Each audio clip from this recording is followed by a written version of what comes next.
Hi friends, మీ favourite channel Ganesh ఇన్సైట్స్కి స్వాగతం. నా ఛానల్లో కేవీకి సంబంధించిన అన్ని డీటెయిల్స్ అంటే కేవీ స్కూల్కి సంబంధించిన అన్ని డీటెయిల్స్ లభిస్తాయి.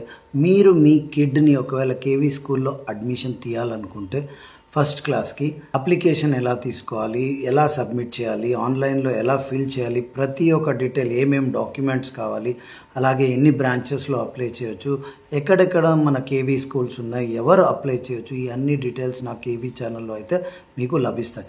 సో మీరు ఖచ్చితంగా నా ఛానల్ని ఫాలో అయ్యి సబ్స్క్రైబ్ చేసుకుంటే కేవీ గురించిన ఫుల్ డీటెయిల్ నా ఛానల్లో మీకు లభిస్తుంది.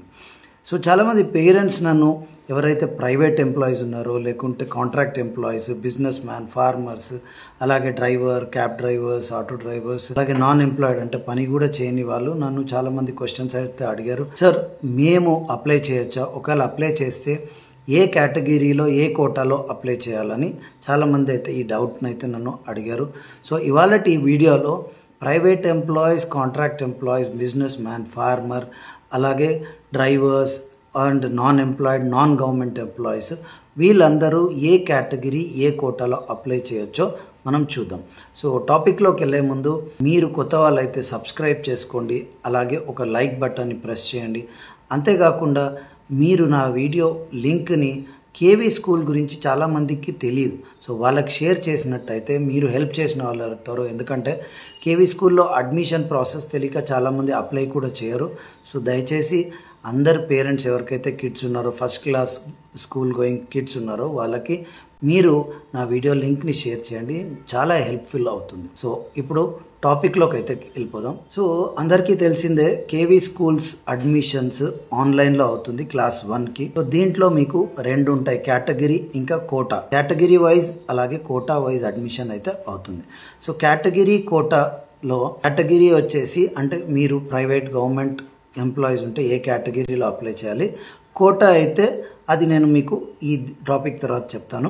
సో ముందు కేటగిరీ గురించి తెలుసుకోండి. మీరు ప్రైవేట్ ఎంప్లాయీస్, అలాగే contract employees, business man, farmers, even మీరు ఉద్యోగం చేయకున్నా కూడా మీరు కేటగిరీ 5లోనే అప్లై చేయాలి. మీరు ఎప్పుడైతే ఫామ్ ఫిలప్ చేస్తుంటారో మీకు అక్కడ కేటగిరీ లిస్ట్ ఉంటుంది. దాంట్లో 5 ఆప్షన్స్ ఉంటాయి, 1 2 3 4 5. ఫస్ట్ ఆప్షన్ వచ్చేసి central government employees. Second option వచ్చేసి ఉంటాయి పబ్లిక్ సెక్టర్ యూనిట్స్ ఉంటాయి, అండర్టేకన్ బై సెంట్రల్ గవర్నమెంట్. ఆ తర్వాత థర్డ్ వచ్చేసి స్టేట్ గవర్నమెంట్ ఎంప్లాయీస్. అలాగే ఫోర్త్ వచ్చేసి public sector units undertaken by state government. అంటే లైక్ ఆర్టీసీ అవన్నీ public sector units undertaken by state government. So వీళ్ళందరూ 1 to 4 కేటగిరీలో అప్లై చేయాలి. కానీ ప్రైవేట్ ఎంప్లాయీస్, ఫార్మర్స్, అలాగే బిజినెస్ మ్యాన్, ఇంకా ఎవరైనా non government employees, contract employees వీళ్ళందరూ కేటగిరీ 5నే సెలెక్ట్ చేసుకోవాలి. అయితే ఒక కన్ఫ్యూజన్ ఉంటుంది, మీకు సివిల్ అండ్ డిఫెన్స్ స్కూల్స్లో కేటగిరీ 1 to 5 ఉంటాయి. మీరు జనరల్ వాళ్ళు ఎవరైతే ప్రైవేట్ ఎంప్లాయీస్ ఉంటారో 5th కేటగిరీని సెలెక్ట్ చేసుకోవాలి. అదే IHL and project schools KV ఏవైతే ఉంటాయో దాంట్లో కేటగిరీ 6 ఉంటాయి. అప్పుడు మీరు 6 సెలెక్ట్ చేసుకోవాలి, 5 సెలెక్ట్ చేసుకోకూడదు. ఎందుకంటే ఫస్ట్ వచ్చేసి వాళ్ళ ఓన్ స్కూల్ వాళ్ళకు ఉంటుంది, second central government, third public sectors undertaken by central government, fourth state government, fifth public sector undertaken by state government, sixth వచ్చేసి ప్రైవేట్ ఎంప్లాయీస్. అందరు జనరల్ వాళ్ళందరూ దాంట్లోనే వస్తారు.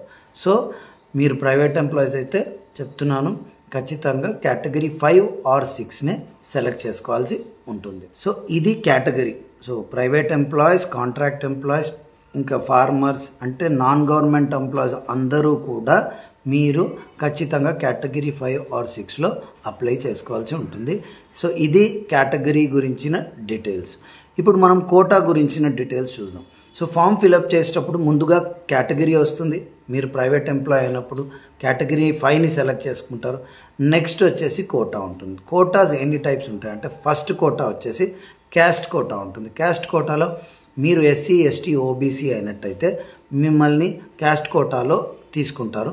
సో ఈ క్యాస్ట్ కోటాకి ఖచ్చితంగా మీ కిడ్ పేరు పైన క్యాస్ట్ సర్టిఫికేట్ ఉండాలి. అప్పుడు క్యాస్ట్ సర్టిఫికేట్లో క్యాస్ట్ కోటాలో అప్లై చేయొచ్చు. Okay, so caste quota 1. Second వచ్చేసి మీకు అంటే డిఏ కోటా. దీంట్లో వచ్చేసి మీ కిడ్ కనుక డిఫరెంట్లీ ఏబుల్డ్ ఉన్నట్టయితే డిఏ కోటా కిందకి వస్తుంది. తోటి ఉన్నట్టయితే మీకు డిఫరెంట్లీ ఏబుల్డ్ కోటా అయితే ఉంటుంది. థర్డ్ వచ్చేసి ఎస్జీసీ కోటా. ఎస్జీసీ కోటా వచ్చేసి సింగిల్ గర్ల్ చైల్డ్ కోటా. దీంట్లో వచ్చేసి మీకు ఒకే ఒక పాప లేకుంటే కమల పిల్లలు ఉండి వాళ్ళిద్దరూ అమ్మాయిలే ఉండి లేకుంటే ట్రిప్లెట్స్ ఉండి వాళ్ళు ముగ్గురు అమ్మాయిలు ఉంటేనే మీరు సింగిల్ గర్ల్ చైల్డ్ కోటాలో మీరు అప్లై చేయొచ్చు, లేకుంటే చేయలేరు. ట్విన్స్ ఉండి ఒక అబ్బాయి అమ్మాయి ఉంటే మీరు ఈ సింగిల్ గర్ల్ చైల్డ్ కోటాలో అయితే అప్లై చేయలేరు. ఫోర్త్ వచ్చేసి RTE quota, right to education quota. ఒకవేళ మీరు బీపీఎల్ లేదా ఈడబ్ల్యూఎస్ కింద వచ్చినట్టయితే మీరు ఆర్టీఈ కోటాలో అప్లై చేసుకోవచ్చు. అయితే మీరు చేయాల్సింది ఏం లేదు, మీరు అక్కడ బీపీఎల్కి సంబంధించిన వారా లేకుంటే ఈడబ్ల్యూఎస్కి సంబంధించిన వారా ఆ సర్టిఫికేట్ నెంబర్ వేసినట్టయితే, అలాగే మీరు బీపీఎల్ అంటే బిలో పావర్టీ లైన్ అయితే 3 lakhs కంటే తక్కువ ఆదాయం ఉండాలి సంవత్సరానికి మీ కుటుంబాన్ని, అప్పుడు ఆటోమేటిక్గా అది ఆర్టీఈ కోటాకి తీసుకుంటుంది. అదే ఎస్సీ ఎస్టీ ఓబీసీకి, అదే ఓసీ వాళ్ళైతే ఈడబ్ల్యూఎస్ అంటే ఎకనామికలీ వీకర్ సెక్షన్ కిందకి వస్తారు. 8 lakhs బిలో మీ ఆదాయం ఉండాలి సంవత్సరానికి.